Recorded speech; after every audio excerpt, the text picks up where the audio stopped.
Que a paz de Jesus esteja nos nossos corações, que os bons mensageiros possam estar junto de nós, a nos dar paz, tranquilidade, harmonia.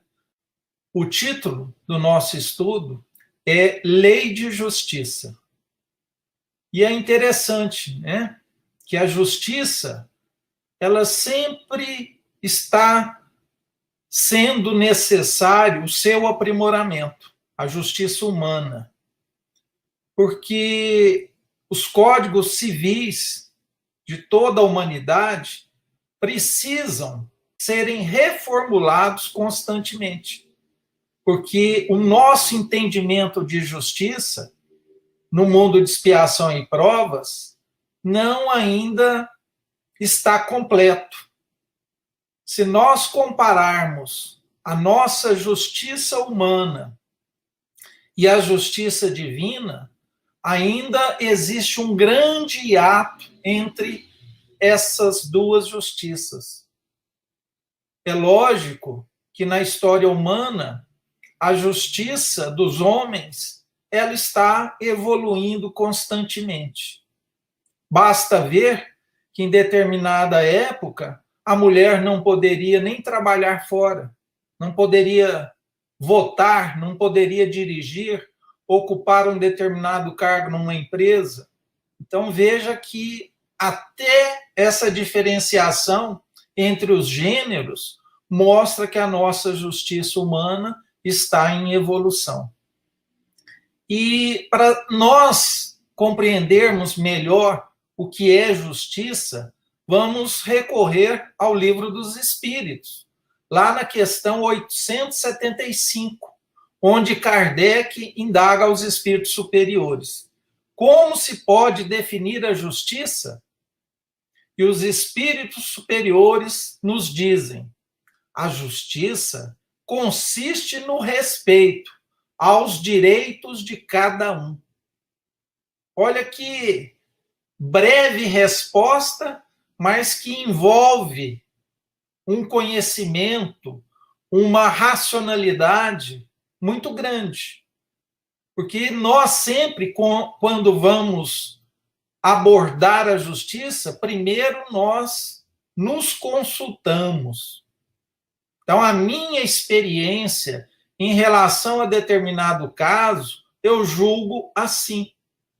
E uma outra pessoa pode ter um entendimento sobre a sua justiça muito diferente da minha. Então, é por isso que os mundos superiores, a justiça dos mundos habitados numa condição espiritual mais adiantada do que a nossa, ela já se assemelha, já se pareia com a justiça divina. E nós ainda não temos todas essas definições, todas as compreensões das leis divinas.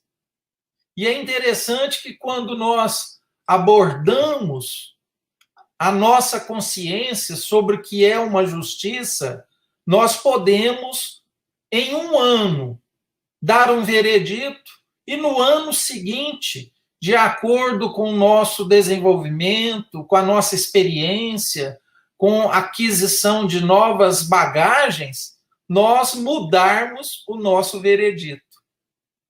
Então, isso é muito comum. Quando eu era mais jovem, eu pensava assim, eu agia desse jeito, a minha consciência me dirigia para tal direção.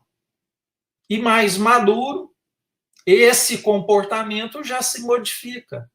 Ou seja, nós não estamos prontos ainda. Nós estamos em constante evolução, seja no campo intelectual, seja no campo moral. E estudar é muito importante. Compreender, principalmente as obras de Kardec, aumenta o nosso conhecimento. E muitos poderiam pensar, mas para que estudar? Porque se a gente estuda, nós chegaremos perto, ou tentaremos chegar perto da verdade. E quanto mais verdades nós estivermos carregando conosco, mais fácil se torna diferenciar o que é o certo e o que é o errado. Então, o conhecimento nos leva a esse novo patamar de fazer uma escolha mais coerente com os princípios, com a doutrina que nós abraçamos. Então, estudar é muito importante, porque a todo instante nós estamos sendo provocados, seja no nosso lar, seja no trânsito, seja no trabalho, seja no entretenimento. Então, em todas as praças, nós seremos provocados. E o conhecimento nos ajudará a tomar decisões corretas. E quando nós recorremos na primeira pergunta do Livro dos Espíritos, né? Que é Deus? E a resposta é: Deus é a inteligência suprema, causa primária de todas as coisas. Então, quando os espíritos nos revelam parte de que é Deus, nós percebemos a nossa pequenez. E é interessante associarmos duas coisas, né? Que Deus é eterno. E muita gente confunde esse conceito da eternidade com o conceito da imortalidade. Nós, filhos de Deus, criaturas de Deus, um dia fomos criados. Mas e Deus? Deus sempre existiu. Então, a eternidade se refere a um conceito mais preciso de que não tem começo e não tem fim. Para nós ainda isso é um pouco distante de alcançar essa verdadeira compreensão. Nós nos relacionamos muito mais com a matéria do que com as coisas espirituais. A nossa referência é o tempo.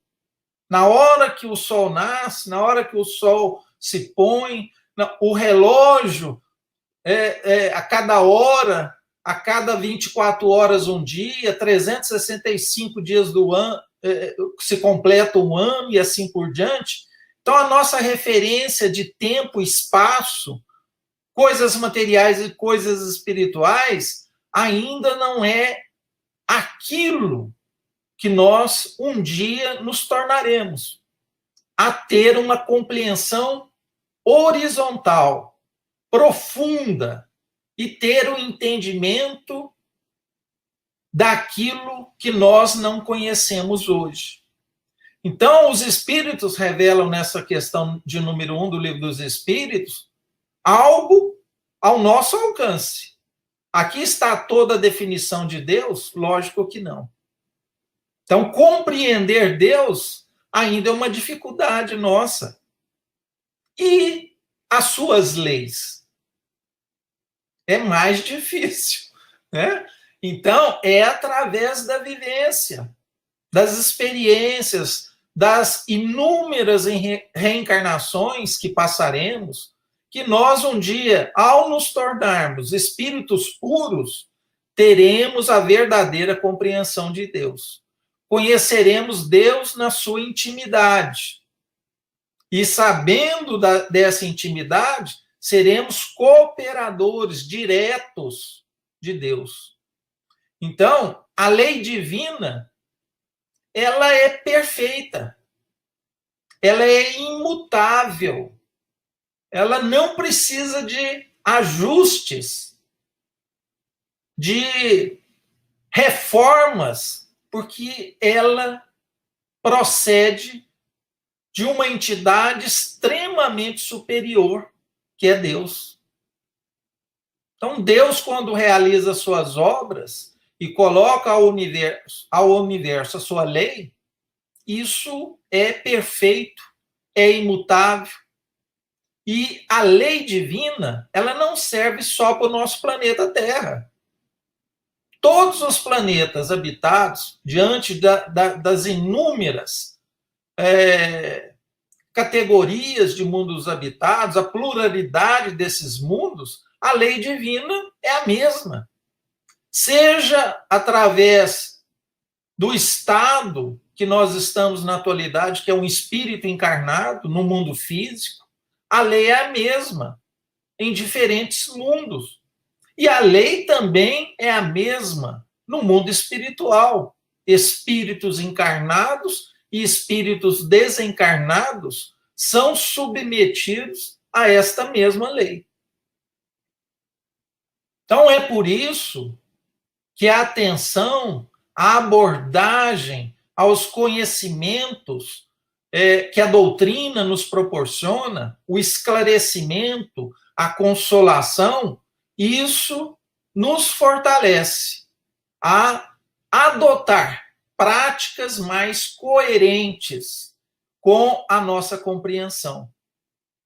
Então, muita teoria nós recebemos no dia a dia, seja na casa espírita, nos estudos que empreendemos no nosso lar, com colegas, com parentes e amigos, nós estamos recebendo as informações. Agora, isso não basta.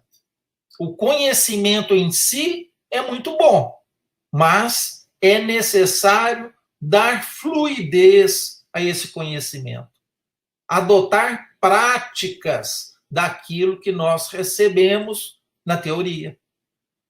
É por isso que o mundo espiritual, ele é um grande campo de teoria.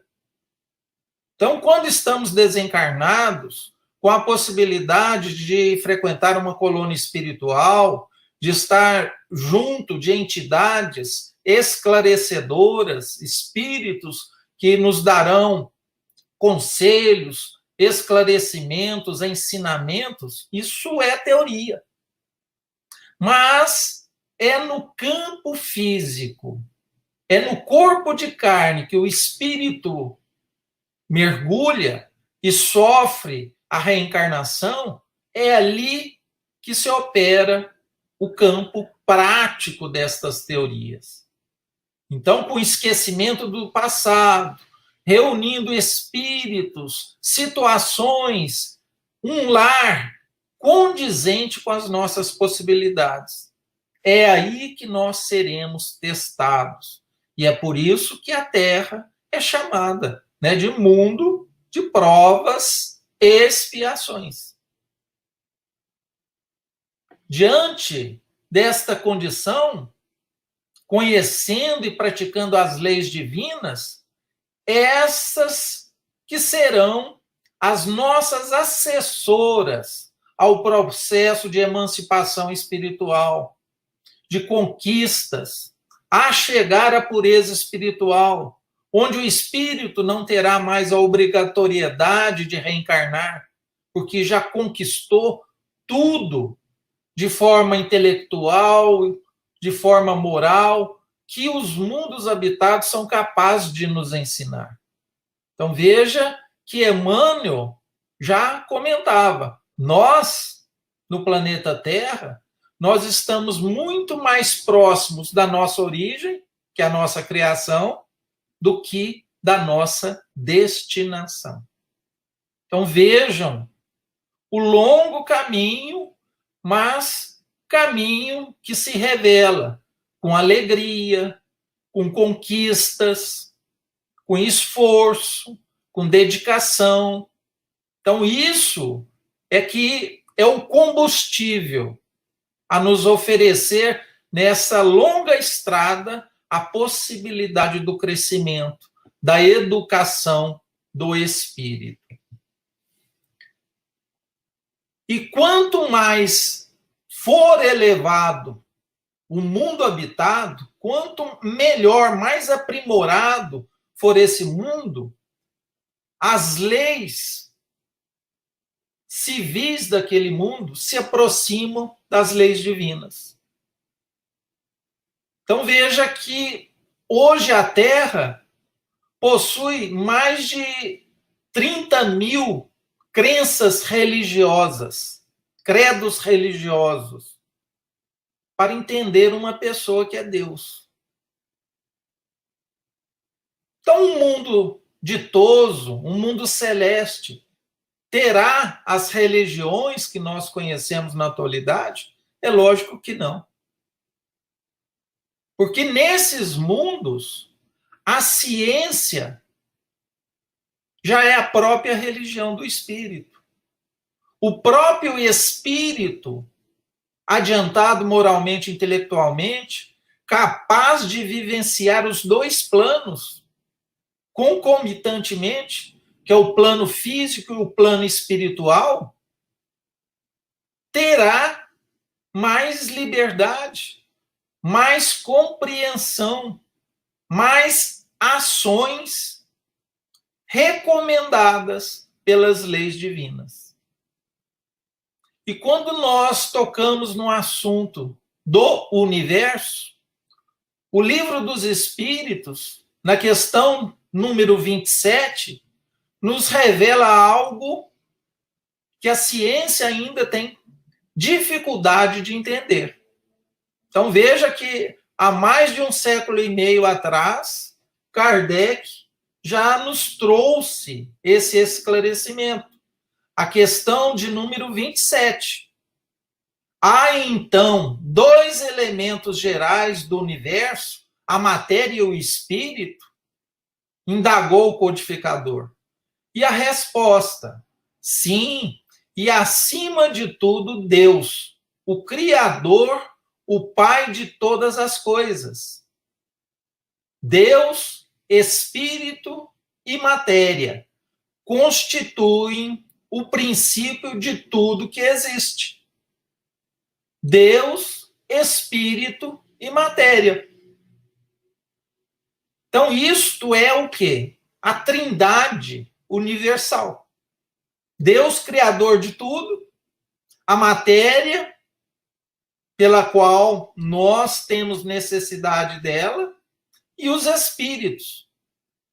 Então, se aquilo não é Deus, não é espírito, é matéria.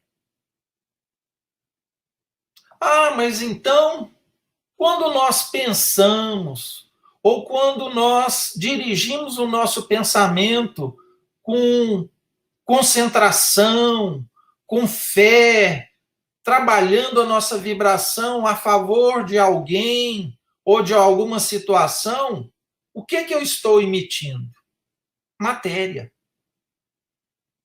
Está aí já no princípio da transição planetária para que a Terra alcance a classificação de mundo regenerado, o esclarecimento da física quântica, dos vários universos paralelos.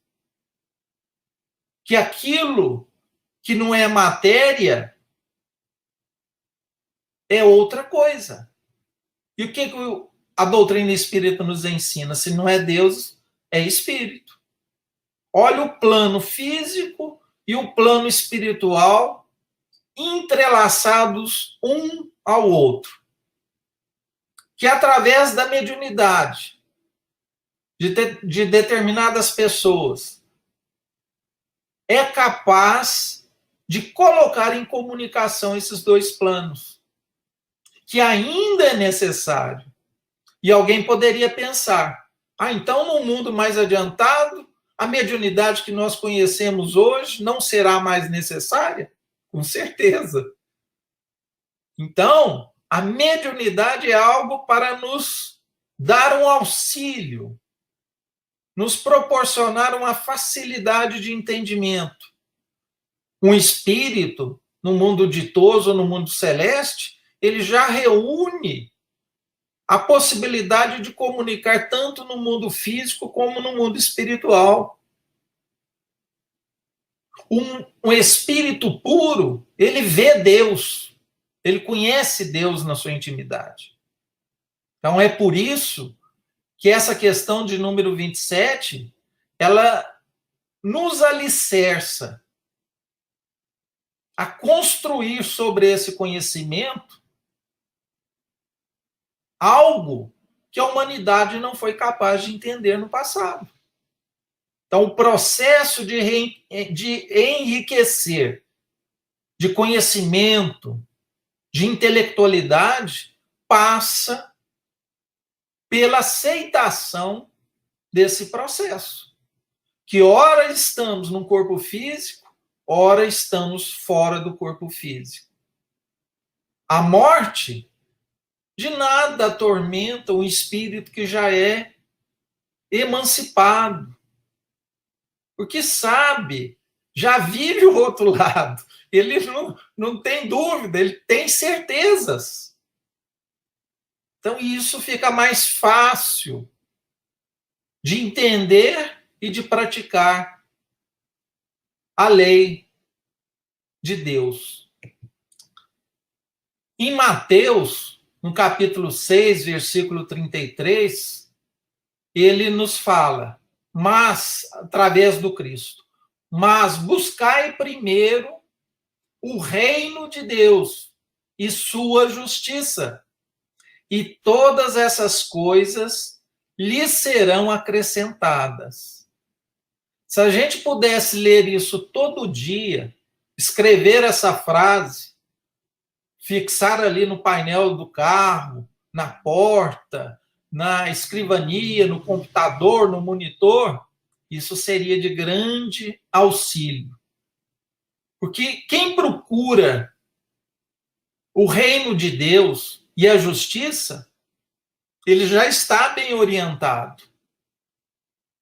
Se nós lembrássemos dessa frase antes de falar algo, antes de impetrar determinada ação, nós erraríamos menos. Muitas pessoas, dizem isso com muita propriedade. Nossa, eu estava numa dúvida tremenda de algo que um amigo me trouxe. E eu não sabia o que responder para ele. E aí lembrou, mas o que Jesus faria no meu lugar? Então, é uma comparação? Sim. Mas isso nos traz recursos que nos dará tranquilidade de escolher e de recomendar, de falar, de intuir. Então, quando nós estamos com esse sentimento em equilíbrio, em harmonia, isso não só traduz a saúde física, mas também a saúde espiritual. Quantos de nós somos desviados de um perigo, de algo que nos ameace a nossa saúde e não percebemos através dos benfeitores espirituais? Isso ocorre com uma frequência muito maior do que nós imaginamos. Então, se nós buscamos o reino de Deus e sua justiça, isso nos assessora de uma maneira verdadeira, de uma maneira coerente, com uma propriedade ímpar a tomar melhores decisões. A lei de causa e efeito é uma lei interessante, que trabalha a lei de justiça, lado a lado uma com a outra. Como haveria justiça se não houvesse a lei da causa e efeito? E muitos colocam como sinônimo, mas é bom a gente lembrar que a lei de ação e reação é uma lei física, a terceira lei de Newton, em que dois corpos, quando se chocam, transmite um ao outro a mesma força, na mesma intensidade, mas em sentidos opostos. Então, quando nós imaginamos esse experimento, ele tem tempo para acontecer. Diferente da lei de causa e efeito. A lei de causa e efeito, ela é atemporal. Nós podemos, nessa atual encarnação, cometer um erro e tê-lo que repará-lo nesta atual encarnação, de acordo com a avaliação dessa lei, que, antes de tudo, é uma lei misericordiosa. Então, se o espírito encarnado está preparado para passar por esta prova ou expiação, a conta vai bater na porta dele. Mas se não estiver preparado, a misericórdia divina adia essa cobrança. Então, talvez algo que nós cometemos em encarnações anteriores, de errado, um equívoco, uma lesão à lei divina, nós ainda não estaremos aptos a fazer esse reparo na atual encarnação. Ficará para as próximas, de acordo com a nossa capacidade. É aquilo que nós ouvimos muito. Ninguém vai carregar um fardo além da capacidade das suas forças.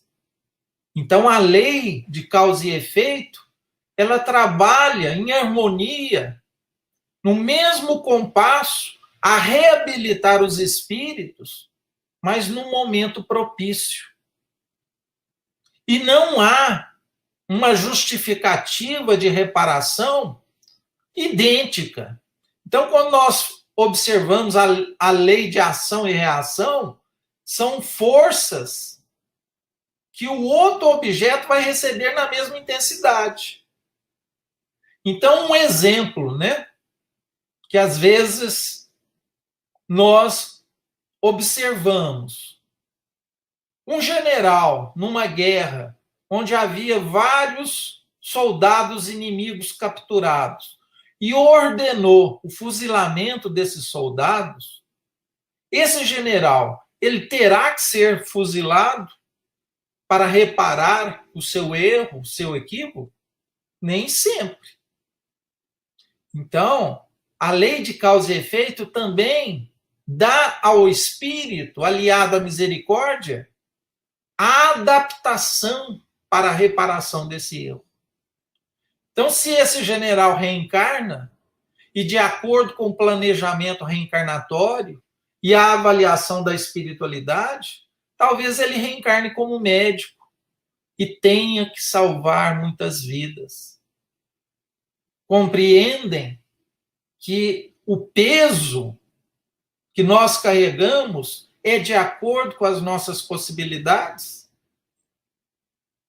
E nós sabemos que antes de reencarnarmos, muitas coisas pelas quais estamos passando foram sugestões de nós próprios.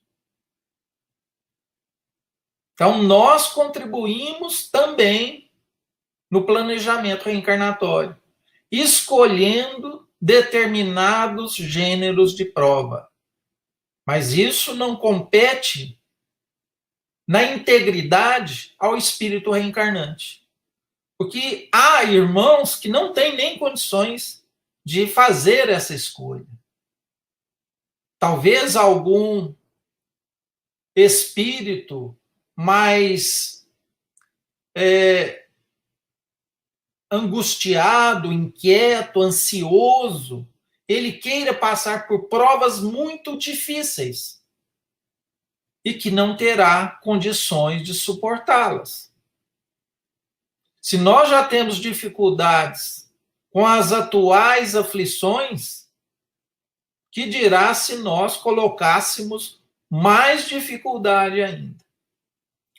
Então, nós estamos no momento certo, no planeta certo, com as pessoas certas, no lar escolhido e trabalhado e planejado nos mínimos detalhes que a espiritualidade nos ofereceu, enfrentando os problemas para o nosso enriquecimento, a nossa evolução e a nossa educação espiritual. O nosso planeta é uma escola.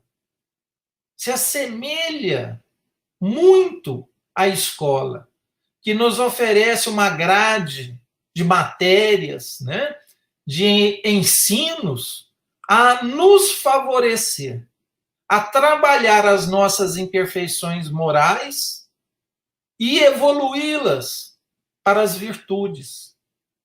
Virtudes que todos, diante do mundo espiritual que nos apresenta, dá o conforto, a aceitação e a certeza que nada vem com injustiça. Alguém poderia pensar, nossa, Rondon, você está falando que não tem injustiça? Mas olha aí, né? Tantos exemplos de injustiça. Concordo, tem injustiça. Mas não tem injustiçados. Então, o nosso olhar, ele é muito curto. Nós não sabemos do passado daquela pessoa que está em aflição, que está em dificuldade, que está com transtornos diversos e que a gente fala, nossa, não teria força para suportar. Talvez não. Mas se chegou, é porque existe um motivo justo a tudo isso. Então, o planejamento divino, ele é incessante. Não basta só o espírito ser enviado ao mundo físico para a sua reencarnação. Nós precisamos, e muito, mesmo após esse processo, da assessoria, do amparo, da proteção desses espíritos, com os quais oram, nos intuem, ao dormirmos, talvez adentramos lugares no plano espiritual que recebemos conselhos, orientações, esclarecimentos, instrução. Ó, não faz desse jeito, tá errado, você já errou isso várias vezes, em todas as encarnações você teve essa dificuldade, você está indo no mesmo caminho. Então, nós não estamos sozinhos e sem a orientação. Basta abrir o nosso campo, procurar o reino de Deus e sua justiça, que tudo nos será acrescentado. As causas, né, lá no capítulo 5 do Evangelho segundo o Espiritismo, que trata das causas das aflições, nos mostra, né, que nós temos aflições, tanto causas da atual encarnação, como causas de encarnações pretéritas. Então, muitos que veem crianças sofrendo com câncer precocemente, que nascem com uma doença congênita grave, que certamente abreviará a sua existência corpórea, perguntam, mas por que tanta dor, por que tanto sofrimento? Ela não teve tempo nem de experimentar, né, a vida. Como que Deus permite isso? Olha a nossa visão curta, novamente. Nós não sabemos do passado desse espírito reencarnante, que agora está num corpo de criança. Nós não sabemos das provas que os pais dessa criança devem passar. Então, veja a complexidade em julgar, né, em avaliar determinados assuntos. se nós não colocarmos as causas das aflições de uma maneira cujo filtro é aquilo que a doutrina espírita nos revela, nós ficaríamos loucos. Nós falaríamos, Deus não é justo. Mas tudo caminha de acordo com a programação divina. É aquilo. Parece injustiça, mas não tem injustiçados. E Mateus, no capítulo 17, no versículo 27, ele nos traz a informação. A cada um será dado segundo as suas obras. Então, muitos, às vezes, com espectro de visão curto, avaliam, nossa, aquela pessoa sempre trabalhou no bem, conheço ela desde a infância, foi uma pessoa reta, como que Deus permite isso? Lembremos, talvez foi esse próprio Espírito que pediu esse tipo de prova e expiação na sua atual reencarnação. E é lógico que o esforço, o trabalho, o mérito é muito importante em nossas vidas, porque compreendendo que o nosso livro nós escrevemos dia a dia, nós ainda não temos o final pronto. A conclusão do livro, a conclusão da nossa reencarnação, e talvez determinados gêneros de provas ou expiações, eles podem minimizar e talvez até deixar de existir se nós procurarmos mais a prática da caridade, o perdão, o trabalho no bem, a nossa reforma íntima, a nossa preocupação em não cometer mais equívocos, direcionar as nossas energias, o nosso trabalho, o nosso esforço em coisas mais importantes, mais altruístas, porque isso é que gera o equilíbrio físico, mental e espiritual. A Organização Mundial da Saúde coloca que saúde é o bem-estar físico, social e psíquico. E nós espíritas sabemos que espiritual também. Na questão 807, que se deve pensar dos que abusam da superioridade de suas posições sociais para, em proveito próprio, oprimir os fracos? Resposta dos espíritos a Kardec. Merecem anátema, merecem a condenação. Ai deles, serão a seu turno oprimidos. Renascerão numa existência em que terão de sofrer tudo o que tiverem feito sofrer aos outros. Veja a lei de causa e efeito trabalhando novamente e consonante à resposta dos espíritos, que sofrerão aquilo que fizeram sofrer, mas não é na mesma intensidade, com a mesma força, com a mesma identidade do sofrimento, do erro perpetrado. Pode ser igual, mas pode haver adaptações para que a reforma, a reformulação das suas condutas, através do seu arrependimento, do seu trabalho no bem, do seu esforço, reparar o mal cometido. Então veja que o Evangelho de Jesus nos dá esse código moral, esse GPS, né, seguro para sofrer menos. E por que se sofre tanto? Poderíamos responder uma frase bem curta: porque transgredimos a lei divina.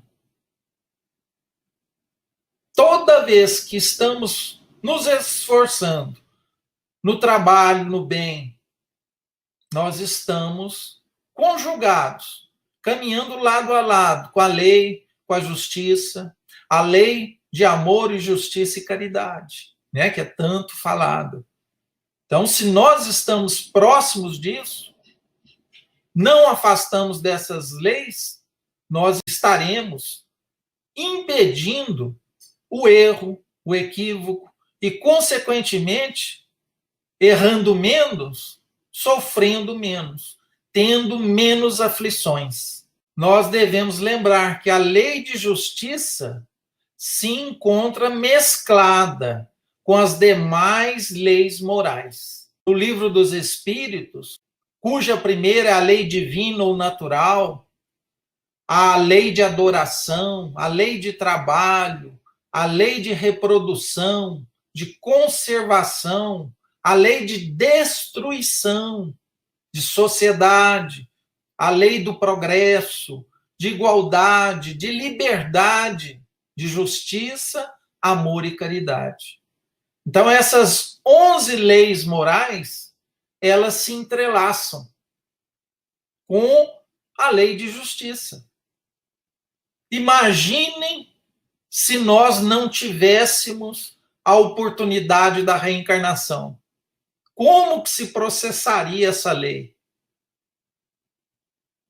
Então veja que, em última análise, a oportunidade reencarnatória é um verdadeiro medicamento para nós mesmos.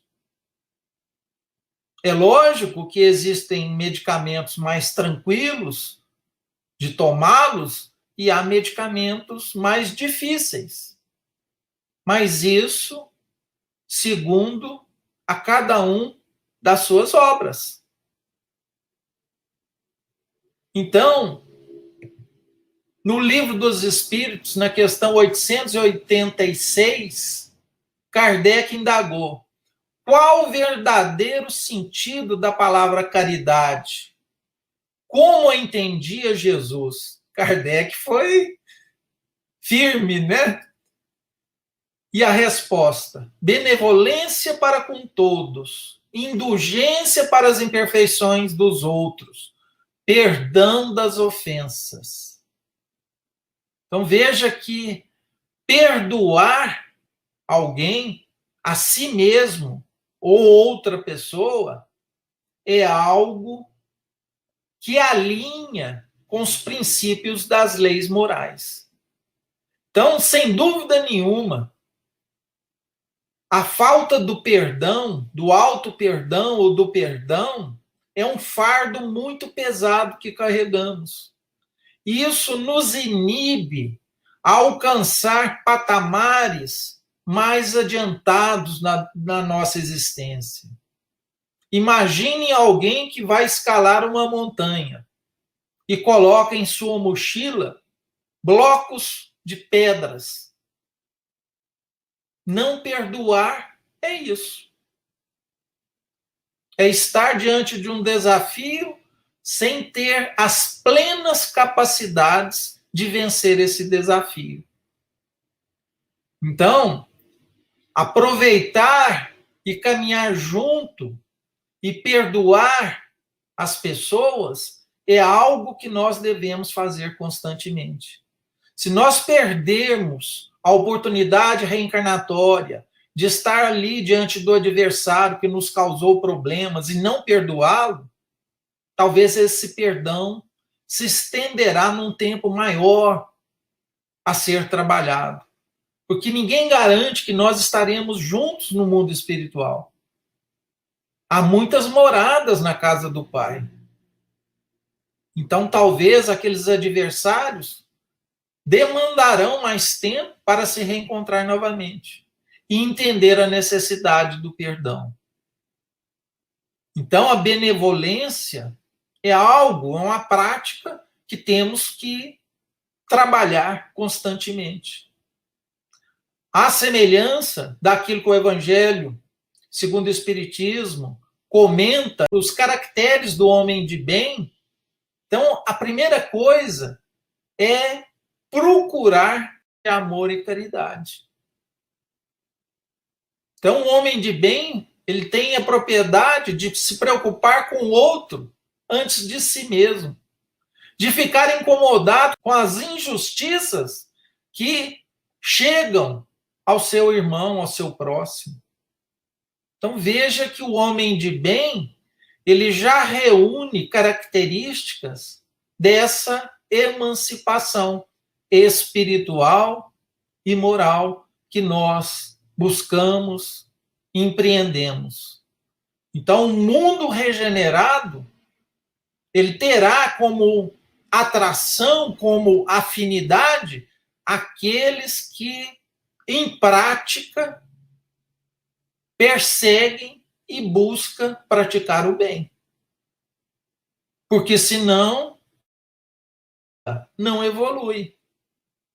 Um diretor da escola, quando percebe que um aluno está na sala de aula, sendo repetente, indisciplinado, prejudicando os colegas, a harmonia e o equilíbrio daquela sala, prejudicando o aprendizado, o que o diretor faz? Talvez ele mude até de sala, no primeiro plano. Mas quando isso não resolve, tem que mudar de escola, é de planeta. Então, esse momento de transição planetária se obedece muito este encaminhamento. Muitos espíritos rebeldes que não tiveram condições, esforços, dedicações em se aprimorar, de melhorar, a ponto de causar uma desarmonia aos demais grupos, à sociedade, terão que ser exilados. Da mesma forma que aconteceu em Capela, a Terra também seguirá esse modelo. Então, minhas irmãs e meus irmãos, nesse instante, vamos procurar entender melhor as leis divinas, a lei de justiça, que em toda parte se encontra, nos atinge. Não ficará nenhum centil sem ser cobrado. Então, nós teremos mais responsabilidades com os conhecimentos que nós recebemos. E sempre nos lembrando do nosso Divino Mestre, que Ele está e estará cuidando de nós. Obrigado, muita paz no coração de todos.